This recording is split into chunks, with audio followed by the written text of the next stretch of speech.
To today's topic, America Transformed, 1989 to present. As we go through, we are going to focus on how the Cold War ended and its impact on the former Soviet Union. We want to understand what globalization is and the economic threats behind it, recognize the rise of new threats after the fall of the USSR, and identify modern changes in U.S. society. Now we will start with a quick little activity. I want you to pause the video, make a list, and answer the following questions. If you were to teach an American history class focusing on post-Cold War developments, which 5 topics would you consider essential for students to learn and why? After you've taken a moment to jot down your answers, start the video back up and we will continue. So if you were to address this topic to a class, there are a wide range of topics that you could look at. There is climate change. You could look at changes in the way that human beings grow crops and their food supply today. You could look at modern terrorism, state violence.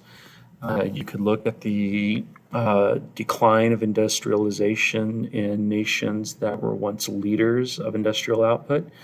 Or you could focus instead on the rise of industry in what are modern developing nations, new technologies that are being created, or new economic opportunities in other parts of the world. You could focus on changes in urban environments. You could talk about the new global city, the megalopolises that are rising today, so cities that are greater and grander than anything that has existed before in human history. Or instead, you could probably focus on decaying infrastructure in urban areas, as well as the growing disparity in wealth. So a number of developments occurred as a result of the collapse of the Cold War, as well as the advancement in technology and the connection of the world into a new, truly globalized economy and society. So first off, we need to remember, when the Cold War collapsed, it brought down one of the leading superpowers of its time, one of the 2 major superpowers, the Soviet Union. And what resulted afterwards is that the Soviet Union pretty much broke up. Many of the satellite stations that were contained as a result of the Warsaw Pact began to chart courses independent of Russia. And even within Russia, some of the states that were once considered a part of the Soviet Union, so directly connected within the USSR framework, sought independence as well. And this occurred under President Boris Yeltsin. And President Boris Yeltsin worked with Western leaders, especially American President George H.W. Bush, to chart a new path adopting the neoliberal policies that were being championed by countries like the United States, the IMF, the World Bank, and the European nations as well. And initially, there were 2 different ways that they could have done this. One was through a gradual introduction and privatization process. The other one was through immediate privatization and immediate transformation into a neoliberal economy. While the Russians generally wanted a more, gradual approach, a transition into it, they instead adopted, with the backing of a number of Western European and North American countries, a faster transition. So what ended up happening? Well, on the one hand, we do see a true transition to a capitalist economy. So Russia today does no longer really follow the older communist policies of the past of state-owned industry. We have seen the rise of a middle class. We have seen the rise of entrepreneurship, private entities, creation of wealth, jobs, opportunities, etc. But you need to understand that this was at a great cost. So one of the first things that we witnessed as a result of this neoliberal policy being introduced overnight was a severe separation of society as a result of wealth inequality. So even today, at the very top of the Russian economy, you have a small handful of Russian, what we call oligarchs. These are billionaires, multi-millionaires, who took advantage of connections within the old Soviet structure to gain access to easy loans during the collapse of the Soviet Union. And as a result, they were able to buy up state enterprises such as the oil industry. This has allowed this small group of hyper-elite citizens to basically control government through their connections. So usually when we refer to or we talk about Russia today, we talk about it being an oligarchy. So basically the rule of a country or a state by a small collection of wealthy individuals. Meanwhile, most Russians experienced a rapid decline in their standard of living, poverty or the threat of poverty. For the average Russian, it was not an easy transition. In fact, it cost quite a bit to move over into this new system. As a result of this greatly increasing wealth inequality, as well as the uncertainties during the transitional period, we saw the growth really in the shadow economy. So this is what we would consider to be the black market, illegal activities or activities not tracked by the federal government, not taxed by a state government. So the black market quickly developed as a major portion of the economy, and one that citizens usually relied on to get goods that were in short supply. In addition to that, drugs, their growth, their production, their distribution, both internally and externally, became a major activity, as did weapons selling. And much of this activity was undertaken by criminal elements within Russia, what we call collectively the Russian mafia. So these are individuals that may have been locked up in one of Russia's state prisons during the Cold War. After the Cold War, many of these prisons released a large number of their inmates, and these individuals took advantage of the chaotic atmosphere of the fall of the Soviet Union to establish criminal networks that were international in scope. And today, these are some of the issues that Russia continues to struggle with. In addition to that, the Soviet Union did exert a degree of control over its satellite states. And when the Soviet Union collapsed, when many of the communist leaders of the past faded away from power or passed away or were thrown out of office, it often left power vacuums. And perhaps the best example of this we can see is that of Yugoslavia. So the death of Broz Tito, the communist leader throughout the 20th century, left a major power vacuum that led to civil war and ethnic genocide, largely at the hands of the Serbian armies over their Croat, their Bosnian Herzegovinian, and their Kosovar neighbors. And this was a conflict that stretched throughout the 1990s, pitted multiple ethnicities and religious groups against each other, and was one that was oftentimes difficult for people outside of Yugoslavia to really follow. Now, in addition to the collapse of the Soviet Union, what we really witnessed during the end of the Cold War and going into the very late 20th century into the early 21st century is really a globalized world and society. And when we talk about globalization, we have to talk about the lessening of distance as a major factor in the transmission of cultural elements, ideas, technology, wealth, and goods. And so today, when we talk about the international economy, we talk about a truly globalized economy. Now, there has been a lot of debate over how exactly to go about, creating some sort of order, what sort of policies that nations want to adopt and promote abroad. Now, today, many economies are dominated by what we call the market fundamentalist approach. Usually, this is referred to as the Washington Consensus, just kind of a nickname people give to it.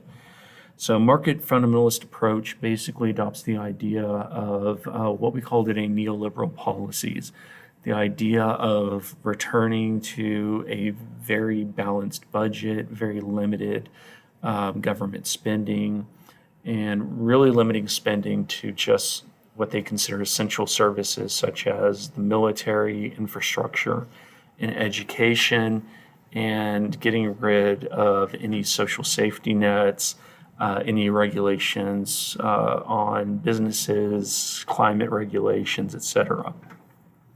And it's called the Washington Consensus because this was the policy that was largely promoted by the United States government, really starting with the Reagan administration and carrying on through the Bush, the Clinton, the Bush, and later on the Obama and the Trump administrations.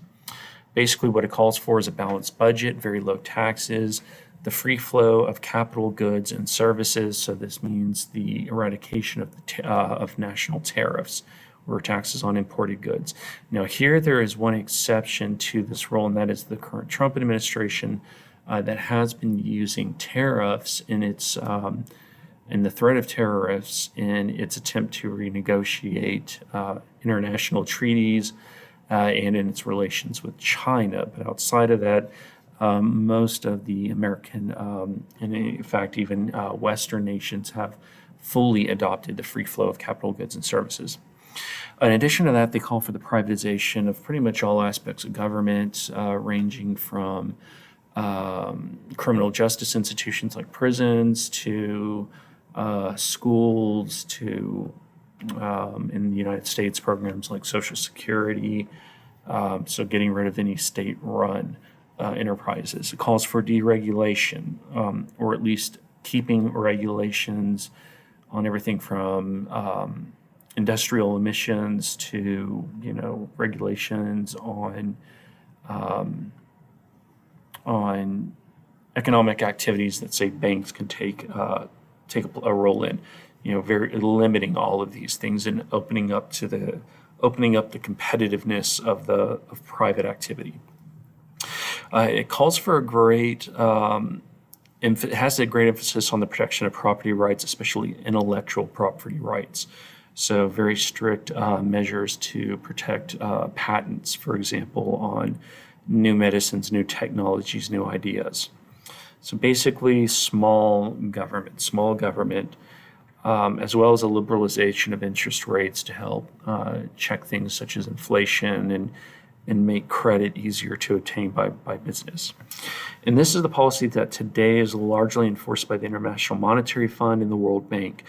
So basically the IMF, this is the supranational agency that when a country faces bankruptcy or faces economic collapse, it was designed by the leading powers of Bretton Woods and the various conferences after the Bretton Woods Conference in 1944 to step in, extend loans to troubled economies, and then bring them out of crisis in order to prevent another Great Depression. And so what the International Monetary Union or Fund usually does when they go into a troubled economy is they basically give them the ultimatum to either adopt the Washington Consensus or not receive loans. And for the longest time throughout much of the 1990s, it seemed that neoliberal policy was the policy of the future, even through the 1980s when it was first being implemented.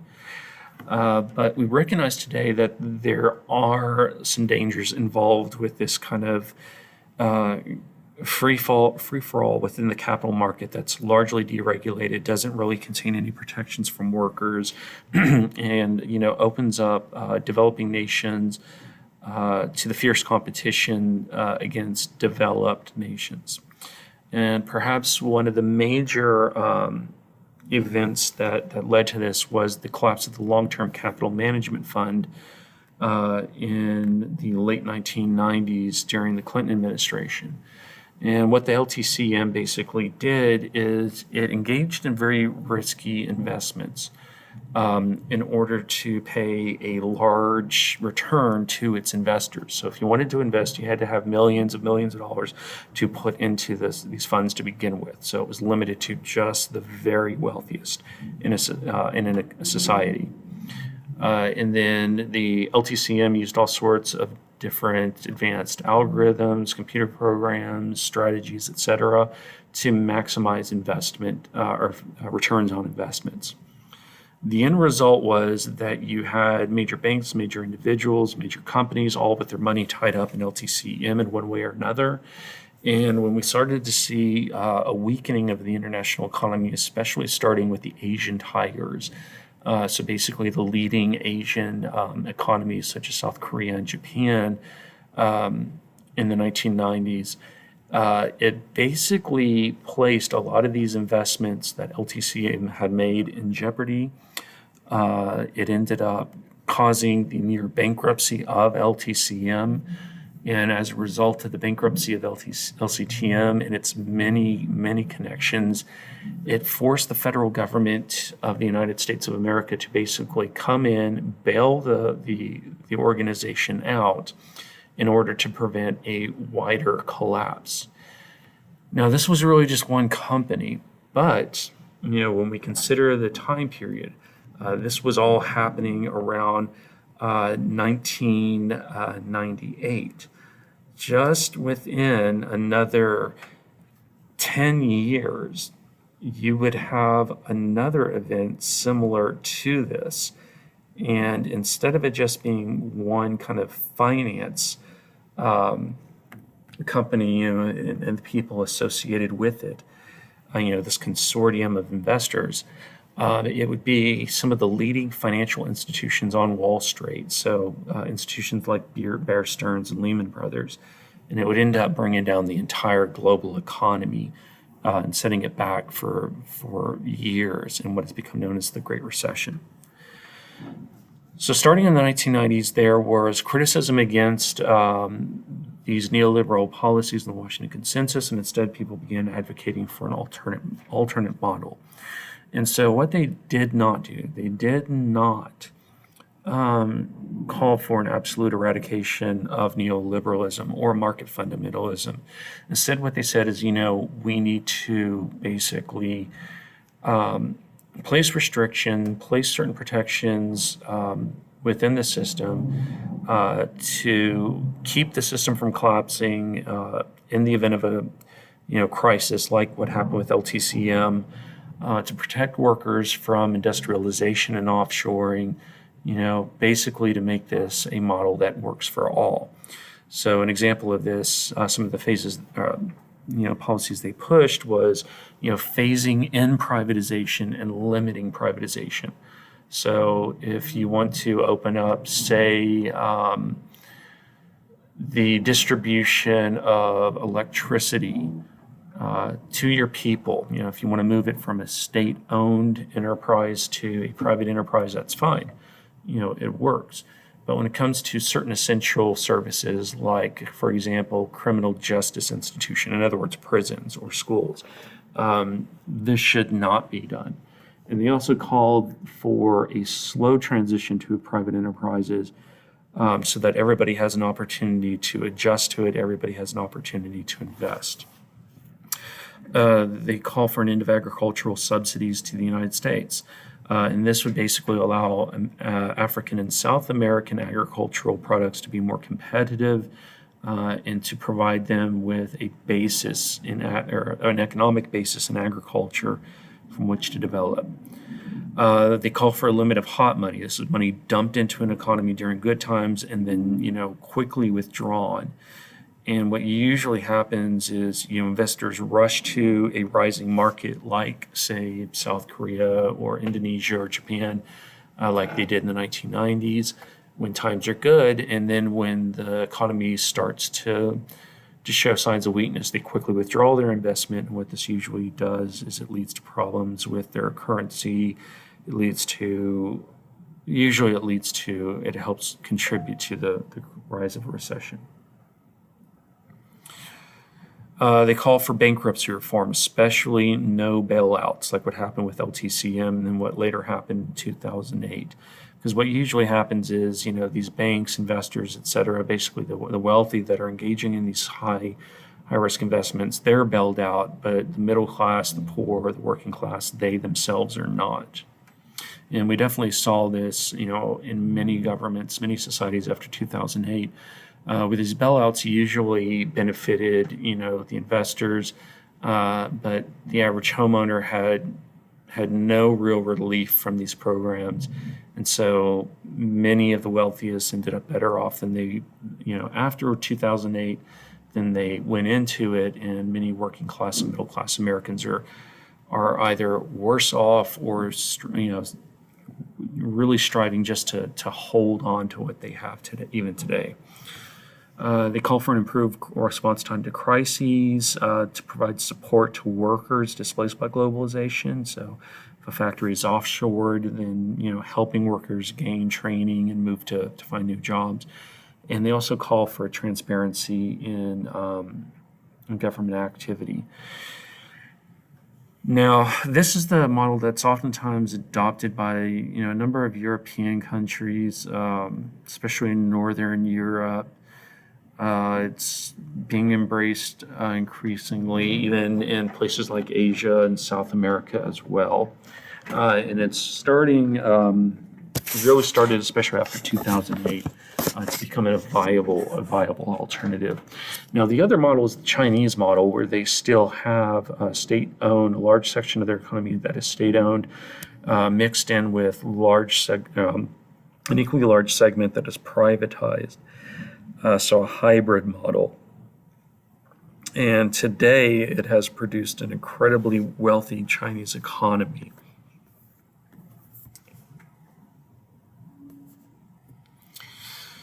Now, today in the global economy, there is an extreme inequality in terms of wealth, and many economists and politicians and social theorists recognize that this is a problem. So if we simply take a look at, say, the United States alone, we haven't seen the levels of wealth inequality that we have going into the early 2000s since, right before the Great Depression. So many countries suffer what we call a checkerboard of affluence and poverty. You'll find this in cities ranging from Thailand to South Africa to Brazil to Russia to the United States of America. So incredibly poor neighborhoods, sometimes slums, existing next to gated or walled higher end residential sections of a city that have all the access to all the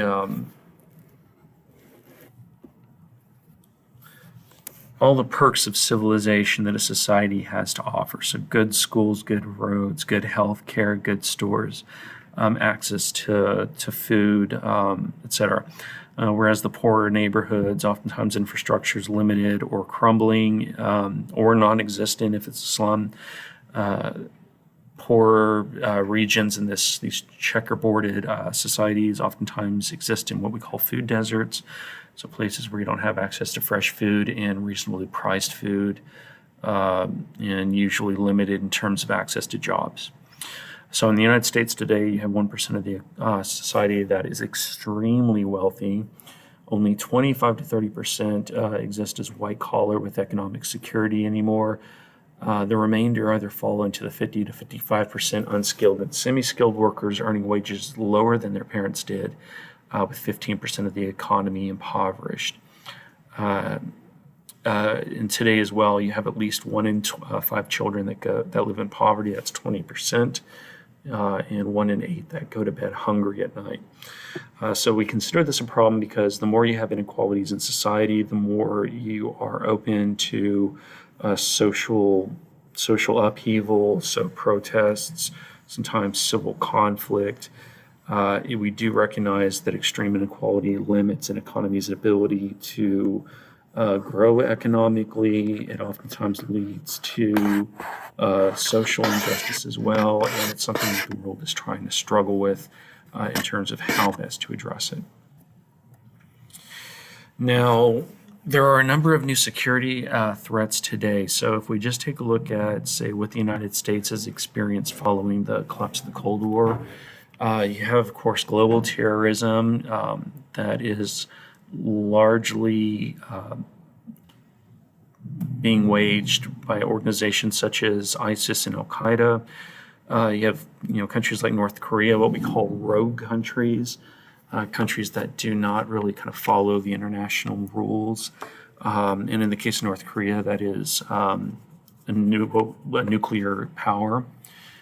Today, with the spread of technology, you do have cyber threats. So hacking is not only a state security risk, but also a security risk to the average shopper just trying to go out and buy something from Amazon. Drug cartels are working with increased technology and sophistication. So, for example, when the United States Coast Guard oftentimes tries to intercept drug shipments, what cartels are learning to do is to build basically miniature submarines and to use them to try to elude surface Coast Guard vessels. Again, you have Al Qaeda and the war on terror that's been fought, but since the beginning of the second Iraq War in 2003, Al Qaeda that was largely contained to Afghanistan and southern Arabia had sprouted up in Iraq and then fused over across the border in Syria when the Arab Spring of 2011 spread protests and counter activities by state governments to suppress them throughout the Arab world. So in the case of some countries like Tunisia, the Arab Spring resulted in the election of a new government that was not as authoritarian as its previous one. But then you have other countries like Syria, which devolved into an area of civil war. And when this happened in Syria, it basically, with the chaos that resulted from the collapse of the Iraqi government, created a breeding ground for an organization considered so extreme that many of its senior members were, basically kicked out of Al Qaeda, which is ISIS, the Islamic State in Iraq and Syria. Now, it's not just external terrorism either. There is a growing level of domestic terrorism, and one that greatly concerns the FBI even today. And we've seen this domestic terrorism grow since the early 1990s when Timothy McVeigh and Terry Nichols bombed the FBI's Alfred P. Murrah Federal Building in Oklahoma City, and this occurred in 1995. And even today, the growth of hate groups, such as the Ku Klux Klan or the resurgence of white supremacist groups, and in some of the cases, the growth of, say, eco-terrorists or people that conduct terrorism for environmental concerns, are a growing concern to the federal government.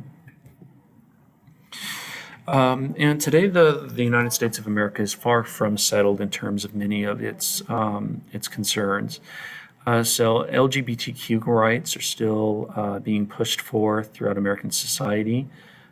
So the right to be protected from discrimination in the terms of transgender rights. The right of a person to use a restroom based on their gender identification.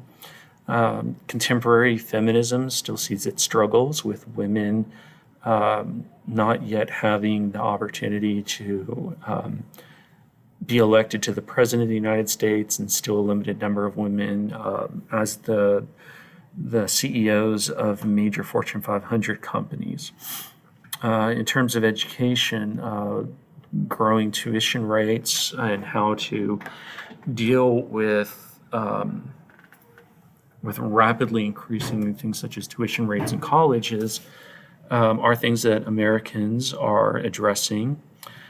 Since 2008 and the Great Depression, there has been a big question of how to get people employed in middle-class jobs, how to create middle-class jobs, especially when one considers that jobs are largely being outsourced to other countries as a result of globalization.